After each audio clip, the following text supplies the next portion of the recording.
پھر پیار کا فائدہ ناجائز بھی اٹھاتا ہے، کبھی کبھی یہ بھی نقصان لوگ کرتے ہیں۔ پہلی بات تو یہ کہ جب پیار ہو جائے تو اس کا فائدہ جائز بھی نہیں اٹھانا چاہیے۔ جس نے فائدہ اٹھا لیا تو اس نے تو استعمال کیا نا۔ تو ہوتا ہے ہمارے گھروں میں کہ اگر بچہ اماں کے قابو میں تو پھر اماں جو دل کرتا ہے کراتی ہے، اور جو اس کو کہہ دیتی ہے پھر وہ کہتا ہے اوہو میری اماں نو آکھیا ہے، اور وہ ڈنڈا اٹھا لیتا ہے، آؤ دیکھتا ہے نہ تاؤ دیکھتا ہے۔ یہ بھی ایموشنل کرنا ہے، کر لیتے ہیں لوگ۔ بیٹی کو بھی پتہ چل جائے نا ابا میری بات مانتا ہے، تو وہ سارے بچے کہنا سیر کرنے جانا ہے تو ابا جی کو کون منائے گا، تو کہتی ہے تسی چپ کر جاؤ، ابا جی کو میں بات کروں، اسے پتہ ہے میرے سے پیار کرتا ہے۔ اب بات کو سمجھ لیں، یہ ایک ایموشنل کرنے کا طریقہ ہوتا ہے، لوگ کر لیتے ہیں، اور وہ بندہ چونکہ پیار کر رہا ہوتا ہے تو پیار کرنے والا بہرحال کہیں نہ کہیں پھر قابو آ جاتا ہے۔ وہ استعمال بھی ہو جاتا ہے، لیکن وہ بندہ ٹھیک ہوتا ہے، کیونکہ وہ استعمال ہو بھی رہا ہے تو پیار میں رہا ہے نا، پیار میں ہو رہا ہے نا۔ سمجھ لیں میری بات کو۔ حضرت سعد بن ابی وقاص رضی اللہ تعالیٰ عنہ کا نا اپنی ماں سے بڑا پیار تھا اپنی والدہ سے۔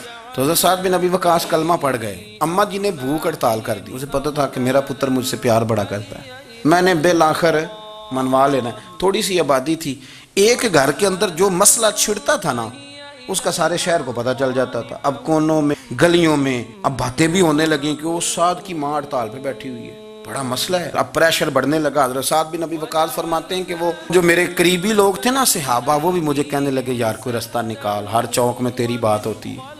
کہتے ہیں میں گھر جاتا تو گھر والے، بہن، بھائی، بچے، باپ سارے کہتے ہیں یار تیری ماں مر جائے گی۔ اب بہت بڑا ایشو ہے، ہم یہ کہہ دیتے ہیں کہ انہوں نے قربانیاں بڑی دی، لیکن آپ ذرا بات کو سمجھے نا کہ اماں بھوک ہڑتال پہ بیٹھ جائے، ایک انسان کہاں کھڑا ہو جائے گا؟ بدنامی الگ ہے، بحث الگ ہے، سیانہ بندہ، مالدار، وزادار، قبیلے والا۔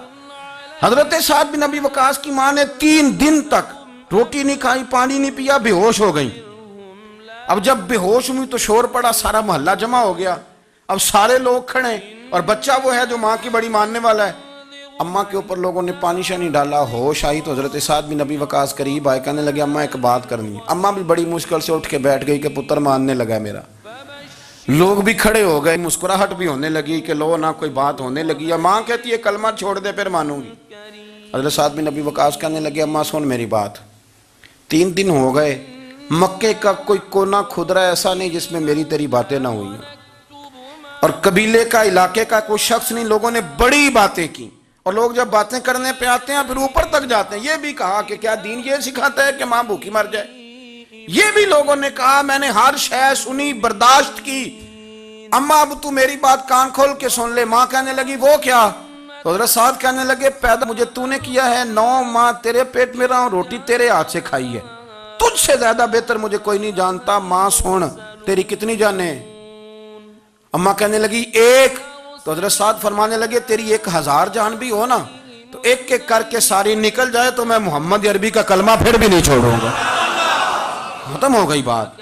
یہ کیا بات ہوئی؟ وہ کچا رنگ للاری والا جڑا چڑھدا تے لیندا رہندا، اے عشق تیرے دا رنگ محمد جدوں چڑھ جائے پھر نہیں لیندا۔ یہ کیا بات ہوئی؟ اماں تیری 1000 جان بھی ہو، روٹی کھانی ہے تو کھا، نہیں کھانی تو نہ کھا۔ یہ لفظ کہتے ہیں حضرت سعد بن ابی وقاص رو پڑے، آنسو آ گئے، لفظ کہہ کے باہر نکلے، مجمع چھٹ گیا، جس نے جو مطلب لینا تھا لیا، جس نے جو کہنا تھا اس نے کہا۔ حضرت سعد چلے گئے، شام کو گھر آئے تو اماں روٹی کھا رہی تھی، تو حضرت سعد فرماتے ہیں کہ محلے کی بیویاں کہنے لگی روٹی کیوں کھا رہی ہو؟ تو ماں رو پڑی، کہنے لگی پتر میرا ہے، میں نے پیدا کیا ہے، میرے پتر نے کبھی ضد نہیں کی، اس کے دل میں کچھ ہے اتر گئی ہے، کوئی ہے، کوئی کچا پکا جذبہ ہوتا تو میں تو 2 آنسو بہاتی تھی تو میرا پتر لوٹ آتا تھا، پر کسی رستے کا مسافر بن گیا، اب کہیں پہنچ گیا ہے، اور میں اس کا درد سمجھ گئی ہوں، جہاں گیا ہے اب وہاں سے یہ لوٹ سکتا۔ آپ سمجھیں اتنا تگڑا ایمان جن لوگوں کا، ان کے بارے میں لوگ ڈسکس کریں گے۔ ان کو نا قرآن پاک نے بطور نمونہ بیان کیا ہے۔ اللہ فرماتے ہیں ایمان اس طرح کا جس طرح میرے نبی کے صحابہ کا۔ یہ منافقوں کی بات ہو رہی ہے پہلے سے بارے میں، وَإِذَا قِيلَ لَهُمْ آمِنُوا كَمَا آمَنَ النَّاسُ، جب ان سے کہا جائے کہ ایمان اس طرح لاؤ جس طرح میرے نبی کے صحابہ لائے، قَالُوا أَنُؤْمِنُ كَمَا آمَنَ السُّفَهَاءُ، تو وہ کہتے ہیں اس طرح ایمان لائیں جیسے بیوقوف لائیں، یہ تو بیوقوف ہے، ہر شے نبی پاک پہ قربان کر رہے ہیں۔ تو اللہ فرماتے ہیں اَلَا إِنَّهُمْ هُمُ السُّفَهَاءُ، خبردار ہو جاؤ میرے نبی پاک کے غلاموں کو بیوقوف کہنے والو تم بیوقوف ہو۔ اللہ کہتا ہے تم پاگل ہو، بیوقوف ہو، اللہ انہیں پاگل کہتا ہے۔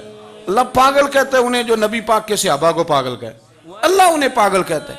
یہ معیار ایمان ہے۔ قرآن نے کہا ایمان اس طرح کا جس طرح کا نبی پاک کے وَإِذَا قِيلَ لَهُمْ آمِنُوا كَمَا آمَنَ النَّاسُ، ایمان اس طرح لاؤ جس طرح میرے نبی پاک کے صحابہ ایمان لائے ہیں، اس طرح ایمان لاؤ، اس طرح